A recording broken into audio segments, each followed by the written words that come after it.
Back when the tax was first introduced, there were only a handful of businesses in Youngsville. Now there's over 100 businesses generating revenue, and the council is shopping around for different ways to spend the money. Well, we just got back inside, and it's only been about 10 minutes, and my thermometer is already reading 125 degrees. Now that superintendents are driving the bus, so to speak, they're hoping this new rule will help in St. Landry Parish.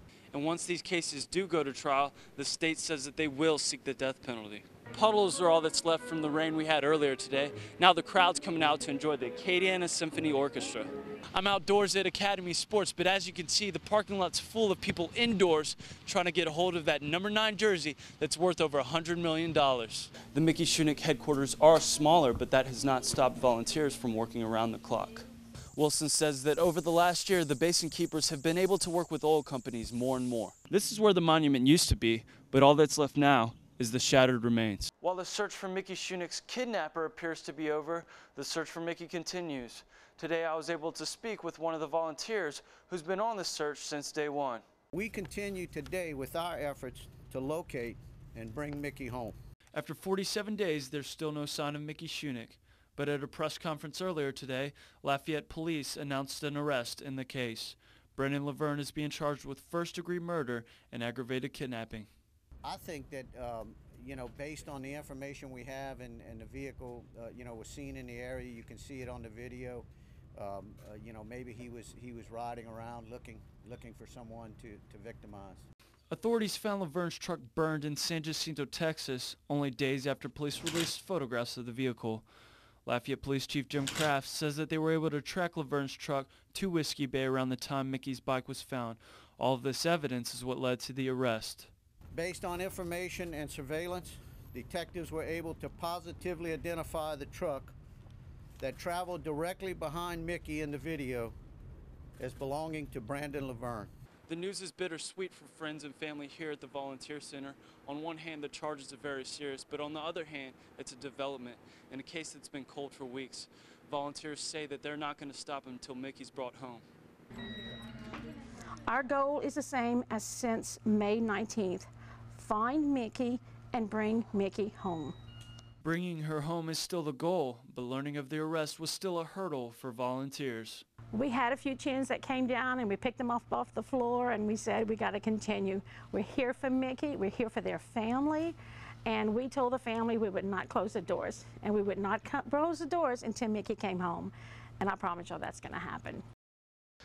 And volunteers are doing everything they can to bring her home, whether it's using social media for updates on the case or printing and passing out flyers.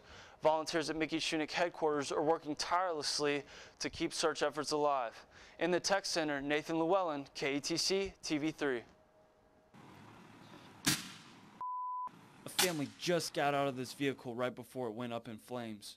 As the owner of this car brought his children to safety, neighbors rushed out to help. The thing was when the windows started popping on the vehicle, the tires started blowing. Those sounds are what really are the things that put the fear in the people. As neighbors rushed to help, this fire extinguisher ran out, and it was their only option for saving the house or the car before firefighters arrived. We're just trying to keep people away from the vehicle at that point. The fire spread to the roof of the car owner's garage and to a neighbor's home, but thankfully nobody was injured. The Lafayette Fire Department says that this fire may have been prevented if the homeowner's neighbors had kept fire extinguishers in their homes. In Lafayette, Nathan Lewellyn, KATC TV3. 6-year-old Laura Lepre was diagnosed with leukemia and was out of school for 11 months.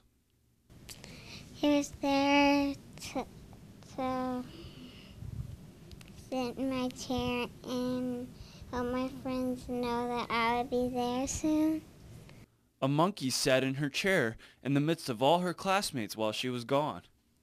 And it kind of broke the ice and made them excited and have something to look at every day. The monkey was happy and sitting in her chair and saving her place. When the child's going through treatment, a teacher will use a monkey like this to represent the child in and out of the classroom.